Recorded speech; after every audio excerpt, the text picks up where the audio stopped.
What if your homeland had a price tag? £865,000. This is the true story of Nigeria's birth, signed in ink, paid in silence.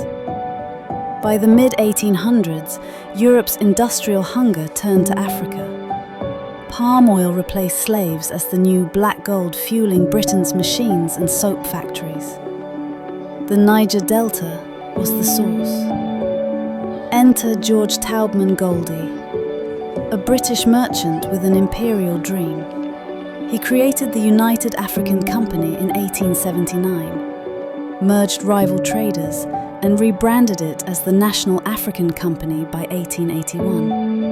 At the 1884 to 1885 Berlin Conference, European powers divided Africa. Goldie secured Britain's grip on the lower Niger, and in 1886, his company received a royal charter. It was now the Royal Niger Company, part business, part government. Local rulers signed treaties in English they couldn't read. They thought they were agreeing to trade. What they signed away was land, freedom, and sovereignty. But not everyone bowed. King Jaja of Opobo was exiled for trading independently. King Koko of Nembe led an uprising, capturing British hostages. The Royal Navy responded with fire. Villages were razed.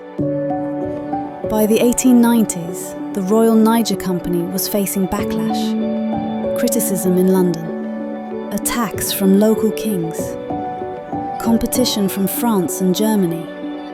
It was clear, company rule could no longer hold. In 1899, Britain paid the Royal Niger Company £865,000 not to buy land, but to take over its power. On January 1st, 1900, Nigeria became a colony of the British Empire. For decades, Britain extracted wealth. And the company?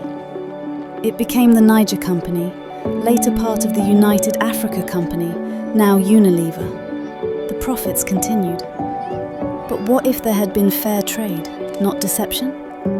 What if the Niger Delta had stayed under the control of its own people?